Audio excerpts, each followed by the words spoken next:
Hello बच्चों, मैं doctor Sunita Nandal कक्षा 10th के लिए क्षितिज भाग 2 के काव्य खंड की व्याख्या लेकर आई हूँ। कविता है यह दंतुरित मुस्कान। कवि हैं श्री नागार्जुन। 2 वीडियो में व्याख्या पहले कर चुके हैं। ये लास्ट पद्यांश है, मेरे साथ साथ रीडिंग करिएगा।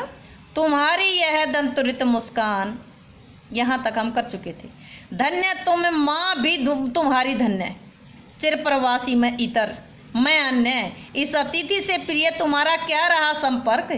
उंगलियां माँ की कराती रही मधुपर्क, देखते तुम इधर कनखी मार और होती जबकि आंखें चार।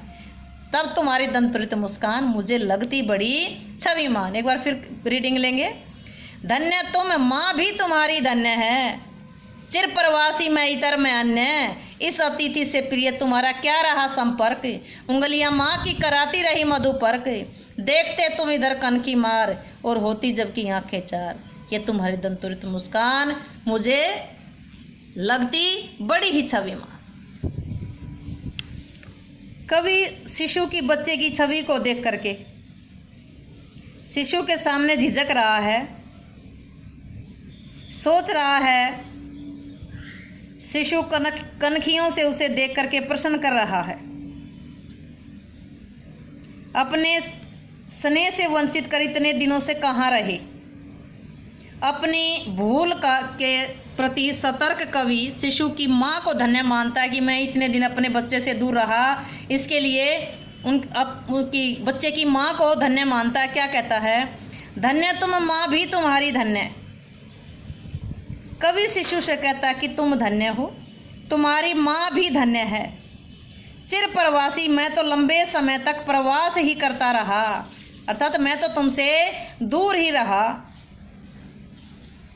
मैं अन्य, मैं तुम्हारे लिए पराया था, मैं तुम्हारे लिए दूसरा था। कवि कहते हैं, किसको कहते हैं? शिशु को कहते हैं कि तुम धन्य हो, तुम्हारी माँ भी धन्य है। मैं तो लंबे समय तक प्रवासी रहा, मैं तुम्हारे लिए पराया रहा, अन्य रहा। इस अतिथि से प्रिय तुम्हारा क्या रहा संपर्क। कवि कहते हैं कि मैं तो तुम्हारे लिए अतिथि था, मुझसे तो तुम्हारा कभी संपर्क ही नहीं रहा।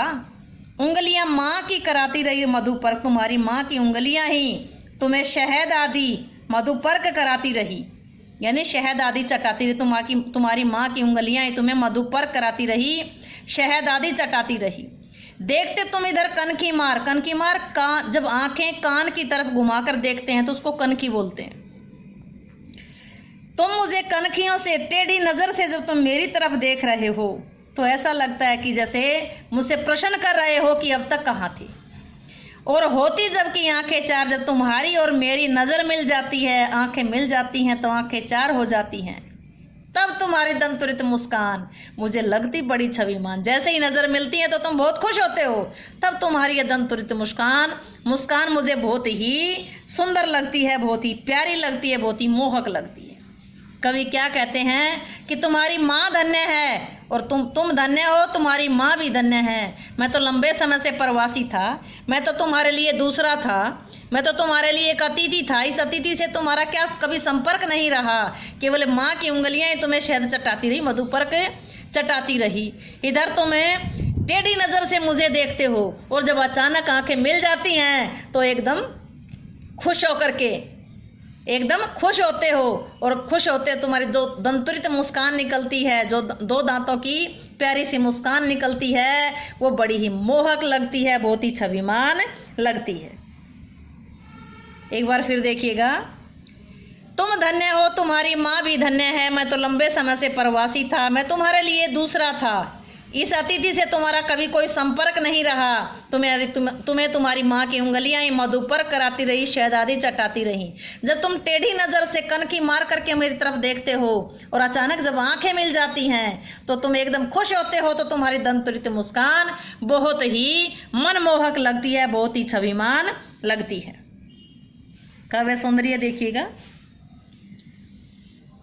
भाषा सरल सरस खड़ी बोली है, शैली इसमें चित्रात्मक शैली आई है, छंद मुक्त है, अलंकार पंक्ति वाइज ढूंढेंगे। इस पद्यांश में अनुप्रास अलंकार आया है और मुहावरा आया है, आंखें चार होना प्यार होना। आंखें चार होना, प्यार होना मुहावरे का प्रयोग किया गया है। वात्सल्य रस है। माधुर्य गुण, दृश्य बिंब विदा शब्द शक्ति है। उम्मीद है कि व्याख्या अच्छे से समझ आई होगी। व्याख्या समझ आई हो तो वीडियो को लाइक करें, शेयर करें, चैनल को सब्सक्राइब करना ना भूलें।